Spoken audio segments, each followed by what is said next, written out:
Lorsque vous travaillez avec Desmos, la première chose que vous devez remarquer, c'est qu'il y a toujours une partie à gauche qui sert principalement à marquer ces informations et par la suite, la partie de droite, c'est votre graphique. Les deux communiquent une avec l'autre pour être en mesure d'avoir une bonne concordance entre les données et le graphique.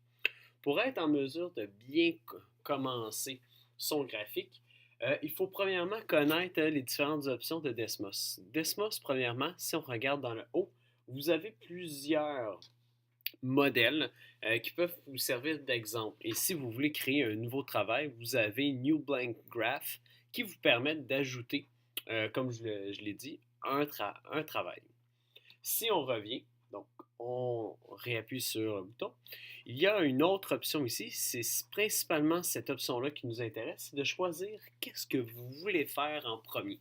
Donc, vous avez le choix de présenter une expression algébrique ou une équation algébrique, donc les deux font la même chose.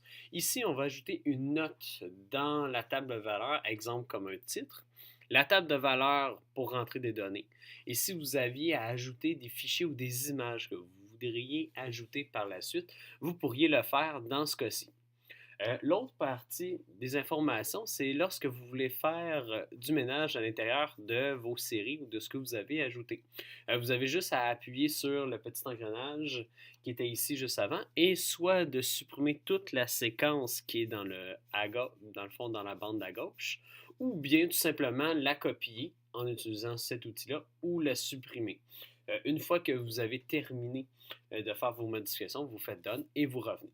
Si vous voulez quitter la partie de gauche ou réduire cette partie-là, il y a les deux petites flèches ici qui vous permettent de réduire l'espace de votre table de valeur ou de vos informations disponibles. Et si vous voulez la faire apparaître, vous réappuyez sur les deux petites flèches. L'autre outil qui va être important pour nous, c'est le petit engrenage. Ça va vous permettre de mettre les titres sur vos axes à travers tout ça. Donc, voici un survol de Desmos. Dans les prochaines vidéos, vous allez voir plus précisément quoi faire pour avoir un graphique qui est complet.